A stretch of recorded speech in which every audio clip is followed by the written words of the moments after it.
Hey Stitches, I'm Sam Cole, and today we're gonna go over all of the books that I've read in July. So in July, I read 11 books. Some were rereads, some were first times, and this month I did read all of Emily Henry's books.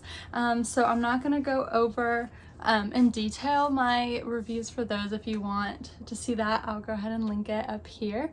But yeah, without further ado, let's get started. So first was my reread of Crown of Midnight. It was amazing. I loved every second of it. I'm definitely really enjoying these rereads more than my first time. Not that I didn't enjoy it the first time, I wasn't as invested in the characters, obviously. I have read up to the tandem read, and I only got about 100-200 pages into both during the tandem read, Empire of Storms and Tower of Dawn. So yeah, I'm getting there and I'm super excited. I think I gave this one a 5 stars this time. 4.5, 5 stars. I don't really like to do ratings, but I know that a lot of people take a lot of stock in them, so I try and do that, but it's hard for me to put like a numerical value on my feelings. But yeah, I thoroughly enjoyed it and definitely would recommend. The next book I read on my Kindle, which was Done and Dusted. This book blew up all over social media, and for good reason. It is available on Kindle Unlimited, and I think she just got picked up by a publishing house, which is super exciting. So the rest of the series, I assume, will go through them. So yeah, that's super exciting. It was amazing. I devoured this book in like 4 hours.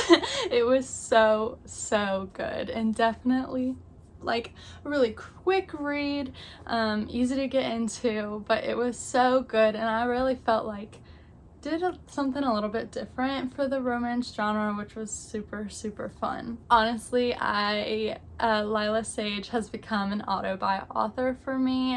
This is the only one she has out right now, but it made that much of an impact on me that I'm not kidding. Literally, I need everything she's ever written and ever gonna write just injected into my veins.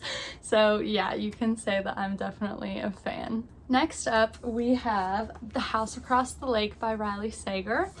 This is my second Riley Sager book. I've also, first? I think I gave this like a 4 stars. I thought it was really good. It's my first Riley Sager book, so I didn't totally know what to expect, but I loved it. I know he's hit or miss, but I really enjoyed this one. I'm not gonna say much about it because I prefer going into thrillers knowing basically nothing. I didn't even read the back. Like I said, there is a twist. It's a thriller, and it kind of threw me off guard a little bit. It was hard for me to then, I was just completely unexpecting it, which is a good thing, I guess, but it kind of took me out of it a little bit and made it hard for me to really connect to the rest of the book. And for that, it did go down on my rating a little bit, but yeah, it was really good, and I'm super excited to read more Riley Sager. Next up was another book that I read on my Kindle, and this was actually an ARC from NetGalley, so thank you. And it is While We Were Burning by Sara Koffi, I think is how you say it. I'll put it right here. This book does not come out until April 16th of 2024, so I'm sorry, you do have to wait a little while to read it, but it was so good. I read it really quickly. It was a little bit of a difficult read just because of the content, but it was really amazing, and it's Sara's first book. It's her debut novel, so that was really exciting. I will read just a little bit, just like the first little section of the synopsis, because like again, it is a thriller, so I don't want to spoil too much, but since it doesn't come out for a while. So the little blurb says, Parasite meets Such a Fun Age, in a scorching debut that is as heartbreaking as it is thrilling, examining the intersection of race, class, and female friendship, and the devastating consequences of everyday actions. That's all I'm gonna say, but like I said, it was really amazing, and I definitely recommend it when it comes out, so yeah. Next up is all of the Emily Henry books. Like I said before, I did do a bit of a reading vlog that I'll link down below for if you're interested in that. But it was my first time reading Emily Henry and I loved it. I already want to reread several of these, and she just actually announced her next book that comes out next year, I think in April. Super excited. But yeah, I read them in publication order. So I read Beach Read first. Like I said, I'm not going to go into too much depth. I have that on my other video. But Beach Read was so good. I did give it 5 stars. Amazing. Loved every second of it. Next up was People We Meet on Vacation. This was definitely my least favorite. There was just some like pacing issues that I had with it, and it felt like these two characters were like way too different for each other to really be rooting for them in the first half of the novel. So I did end up giving this one 3.5 stars. It wasn't bad at all. It just wasn't my favorite, and for that I had to dock it down a few points.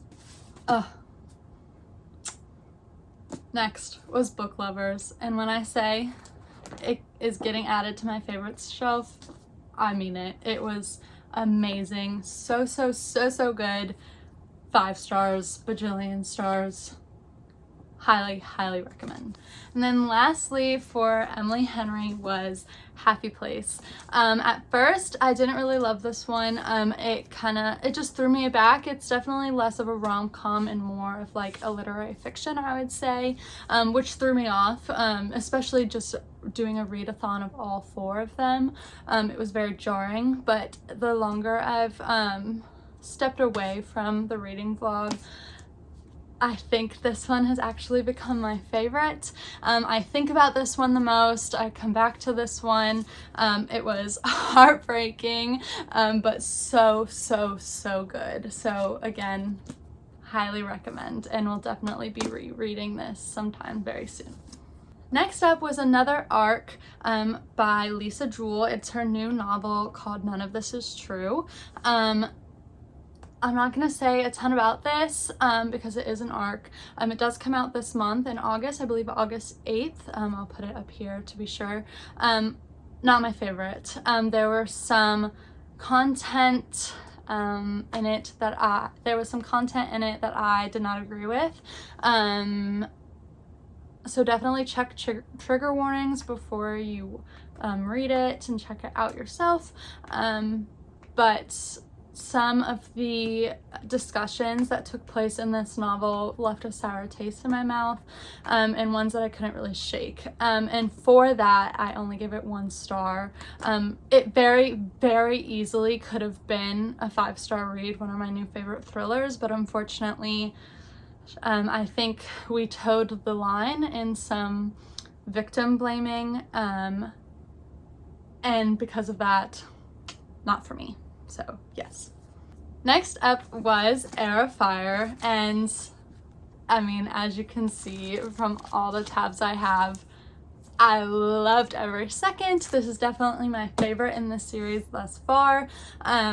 So good. Rowan has my entire heart, and yeah, I'm not gonna say a whole lot because if you don't know much about this series, pretty much anything I say will spoil, so I'm not gonna do that, but 5 bajillion stars. Mwah, amazing. And last up was actually also on my Kindle and was the final arc of this month, and it was Mr. Magic by Kiersten White.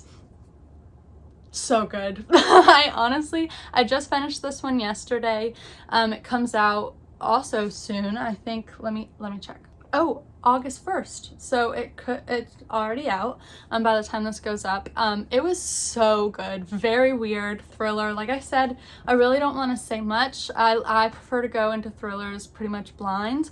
Very weird. I saw someone on Goodreads describe it as, if you liked creepypasta, you'll definitely like this. So if you know, you know. Very weird, very cultish. Yeah, it was so good. I think I gave it 4 stars. Wasn't my favorite thriller. There was a little bit of pacing issues I felt towards the end of the novel, but really good, and I definitely recommend. The cover is stunning. I'll put it right here. And that's what honestly drew me to it. I'm a sucker for beautiful cover, so yeah, I'm super excited, and I'm definitely interested. I know she wrote, I think it was Hide. I haven't read that one yet, but after reading Mr. Magic, I definitely am interested, so I think I'm gonna check that out next. But yeah, those are all of the books that I read in July. I would love to know if you've read any of these, what your thoughts were, if any of them were added to your TBR, or what I should read next month or this month in August. I'm gonna do a little bit of a TBR video in the next couple of days, but yeah, I'm always open for suggestions. August is officially spooky season in my heart, so I definitely am gonna be starting to read some more thrillers, but I would love any and all suggestions, so be sure to comment down below and like and subscribe if you want more content like this. But yeah, thanks, bye.